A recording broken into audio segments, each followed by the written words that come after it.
এইবাৰ ডাইৰেক্টলি 25,000 দি দিম। বিজেপি চৰকাৰৰ 50টা প্ৰতিশ্ৰুতি পুনৰ চৰকাৰ আহিলে 50টাকৈ চৰ্ত পূৰণ কৰিব ডক্টৰ হিমন্ত বিশ্ব শৰ্মাই আজি লাইভ যোগে ঘোষণা কৰিলে। শুনিলক হিমন্ত বিশ্ব শৰ্মাৰ মন্তব্য।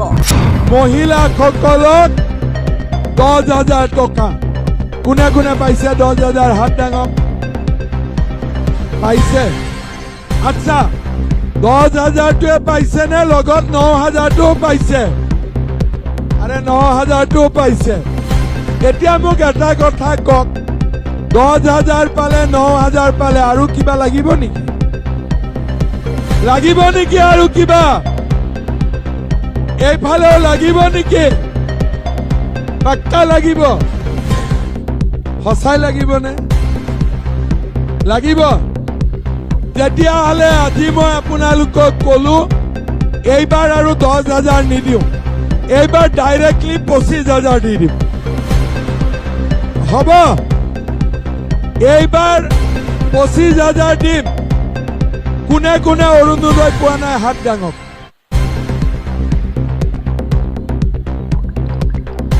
ঠিক আছে, অৰুণোদয় নোপোৱা মানুহ হ'ল 1,500।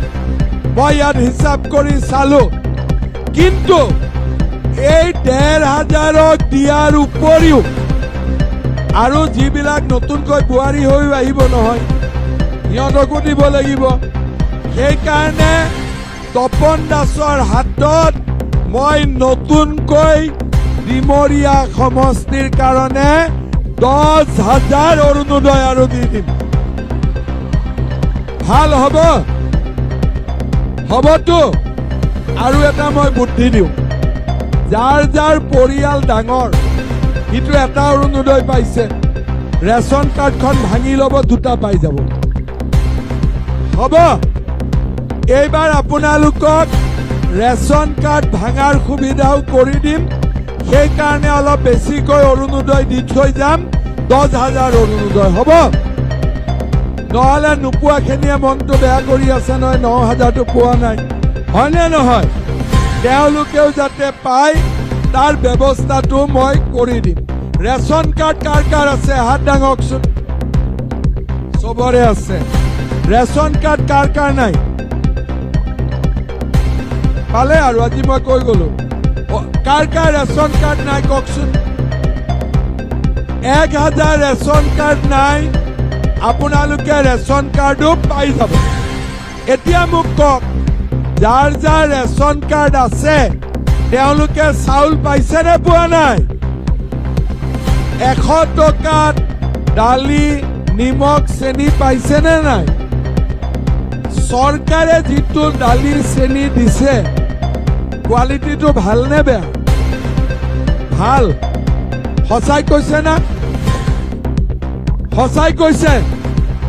ঠিক আছে, চাউল দিলো, দালি দিলো, নিমখ দিলো, চেনি দিলো, আৰু কি লাগিব আপোনালোকক? আৰু কি লাগিব আপোনালোকক? মিঠাতেল কি লাগিব? মিঠাতেল নে আৰু কিবা বেলেগ লাগিব? ঠিক আছে, আজিয়ে মই আপোনালোকক কৈ গলো, চাউল পাব, দালি পাব, নিমখ পাব, চেনি পাব, লগত মিঠাতেলো পাব। হ'ব? কেৱল এয়াই নহয়, আৰু বহুতো প্ৰতিশ্ৰুতি আছে। চাইডক স্ক্ৰীনত আহি আছে, আপোনালোকে স্ক্ৰীনশ্বট মাৰি পঢ়ি লওক। বহু পৃষ্ঠাজোৰা সংকল্প পত্ৰ।